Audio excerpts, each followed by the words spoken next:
परिवारों में मैं देखता हूँ कि विघटन वाली स्थितियाँ हैं। तो युवाओं के प्रेरणा स्रोत आज युवा इन्हें देखकर भक्ति के रास्ते पर धीरे धीरे बढ़ चला है। हमारे बीच में सुधांशु जी महाराज का स्वागत है। जी, पहले तो आपको बहुत बहुत साधुवाद और प्रणाम जनसमाज टाइम्स की टीम की ओर से।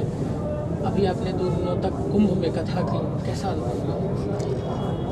कुंभ बड़ा ही भव्य है, दिव्य है और दिखाई देता है कि 144 वर्षों के बाद जो चीज़ दिखाई दे रही है वो बहुत अद्भुत है। और योगी जी को अनेक अनेक बधाई और सब संतों की शुभकामनाएं हैं। जिस तरह से उन्होंने सब प्रबंध किया है, मैं बहुत अभिभूत हूँ और उनके लिए हार्दिक हार्दिक शुभकामनाएं देता हूँ। महाराज जी, देखिए, आज का जो युवा है कहीं ना कहीं पहले नशे के रास्ते पर और ये सब चीज़ों के रास्ते पर चलता था।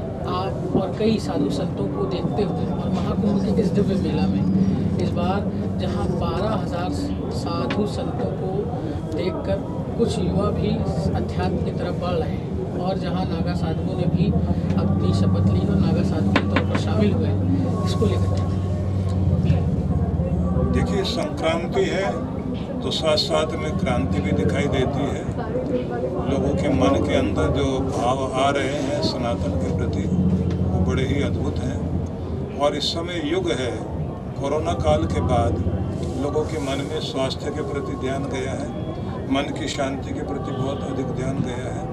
और इस समय क्योंकि परिवारों में मैं देखता हूँ कि विघटन वाली स्थितियाँ हैं, तो ऐसे समय में सबका ध्यान जाता है कि हम अध्यात्म से जुड़ें, धर्म से जुड़ें, क्योंकि धर्म ही है जो जीवन को मर्यादित कर सकता है और कोई मार्ग है भी नहीं। इसलिए युवा लोग इधर की तरफ आ रहे हैं और आने वाला समय सनातन का दिखाई दे रहा है। महाराज जी, एक हमारे समाज में 2 चीज़ मुख्य तौर पर देखी जा सकती है। युवा निराश बहुत तेज़ होते हैं और निराश तब होते हैं जब वो किसी परीक्षा में या अपनी लव लाइफ में एडिक्टेड होते हैं, तब वो आत्महत्या की ओर बढ़ते हैं। अध्यात्म वहाँ कैसे असर कर सकता है? देखिए, जीवन में एक ऐसी स्थिति में है कि जिस तरह से कोई लोहा होता है, उस तरह से हमारी आदतें हैं और हमारे जीवन है, उसको गर्म करके मोड़ना पड़ता है। तो तपस्या भी करनी पड़ेगी, संघर्षों का सामना भी करना पड़ेगा, अपने आप को स्वयं को आकार देना पड़ेगा।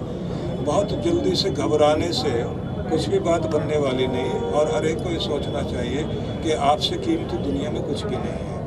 आप हैं तो सारी चीज़ें ठीक हैं। और ये भी समझें, अगर कोई चीज़ छूट गई, मन के अनुसार नहीं हुई, तो ये समझें कि ईश्वर आपके लिए कुछ बड़ा देना चाहते हैं। भगवान ने आपके लिए कुछ बड़ा अच्छा आगे रखा हुआ है। इसलिए कुछ सामान्य आकर्षणों में न फंस करके आगे की तरफ निकलने के लिए हमें चेष्टा करनी चाहिए, क्योंकि भगवान सबको बहुत कुछ देता है, सब कुछ किसी को भी नहीं देता।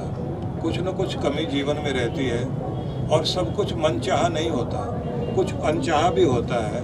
जब कुछ अनचाहा सामने आ जाए, बस कोशिश कीजिए कि अनचाहे को मनचाहा बना लिया जाए, निराशा नहीं होगी।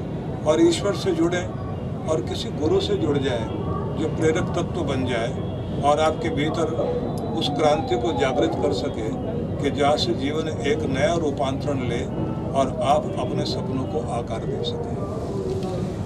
भूतो न भविष्यति, जिस प्रकार से महाकुंभ की बेला है, 144 साल बाद आया हुआ इस पर्व पर कहीं ना कहीं साधु संतों का ही ये, जिसको कहा जाए, अविस्मरणीय योगदान है, जिस वजह से आज जो युवा है वो कहीं ना कहीं जो भटकते हुए रास्ते से सही मार्ग पर अध्यात्म की ओर आगे बढ़ रहा है और भक्ति में लीन है। हर किसी युवा के गले में आप कंठी की माला या फिर तुलसी की माला या फिर आप रुद्राक्ष आज जरूर देखेंगे। ये हमारे साधु संतों की ही प्रेरणा है। प्रयागराज से जनसमाज टाइम्स के लिए वीडियो जर्नलिस्ट विलास गुप्ता के साथ आयुष श्रीवास्तव की रिपोर्ट।